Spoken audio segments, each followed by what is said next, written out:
my name is Emmanuel Zilaba. In today's video, I'll be diving into the cori cycle. The cori cycle basically was named after Carl Frinelin Cori and Jette Cori. Both of them were married, and when they discovered this cycle, they named it after themselves. So the cori cycle can also be called the lactic acid cycle. So what is the purpose of the cori cycle? The purpose of the cori cycle is to convert the lactic acid that is built up in the muscle, send it to the liver and get converted to glucose and return it to the muscle so the muscle cells can use it for energy. So let's dive into it. So the whole cycle starts in the muscle. Here is the muscle, and what I did here is I zoomed on one of the muscle cells. Your muscle cell have glucose. They have been supplied with glucose from the blood. But when do you produce lactic acid? You can produce lactic acid when you are taking vigorous exercise, like jogging a long distance or playing football.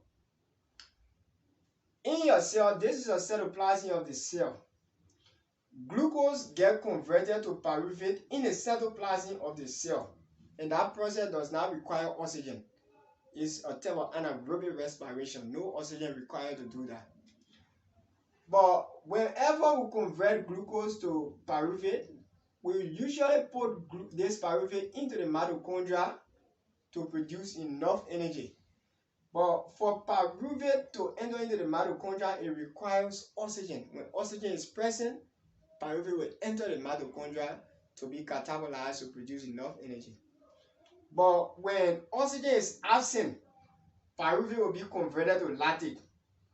So imagine if you have a 50 glucose molecule that get converted to pyruvate and no oxygen to enter in the mitochondria, all the pyruvate get converted to lactic or lactic acid.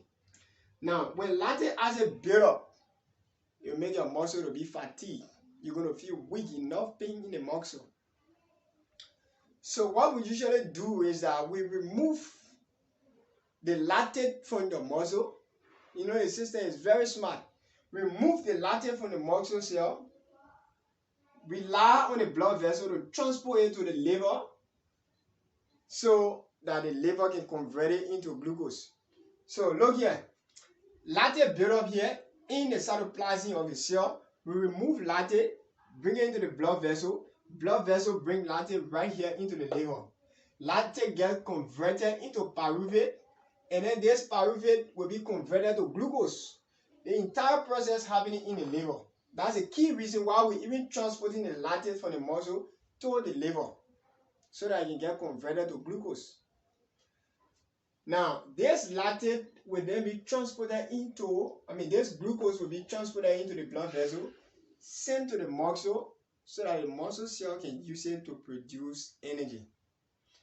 If glucose returns to the muscle cell and you are not still taking enough oxygen, no oxygen at all in the cytoplasm, so that when that glucose gets converted to pyruvate, that pyruvate will enter the mitochondria to produce enough energy. Then pyruvate will still be converted to lactate. Lactate will be transported to the liver, and the cycle continues. So thank you for watching. Don't forget to subscribe.